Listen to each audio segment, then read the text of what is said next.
नमस्कारम सद्गुरु। मैं हमारी भारतीय जाति व्यवस्था का सच जानना चाहता हूँ। हम अधिक समावेश और बराबरी कैसे ला सकते हैं? नमस्कारम वीरू। ये व्यवस्था दरअसल काम के बंटवारे से शुरू हुई। एक समाज में काम करने के लिए ये जरूरी है कि आबादी में एक खास तादाद में लोग अलग अलग कौशल और कारीगरी करें।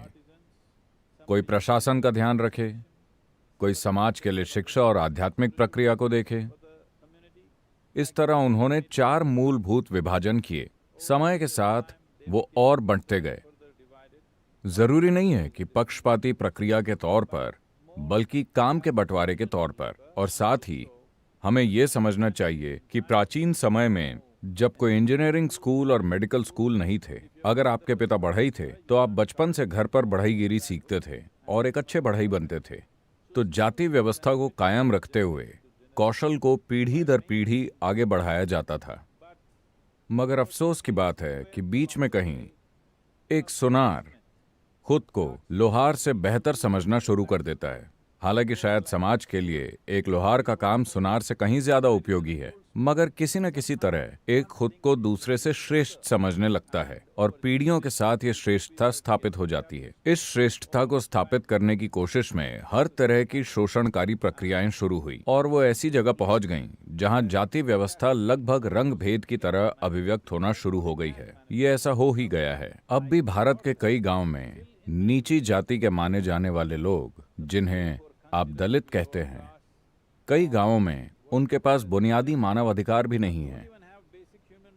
हालांकि पिछले 25-30 सालों में काफी कुछ बदला है, मगर अब भी हमारे देश में बहुत सी ऐसी भयानक चीजें होती रहती हैं जो हम नहीं चाहेंगे कि हो। इसका एक ही समाधान है।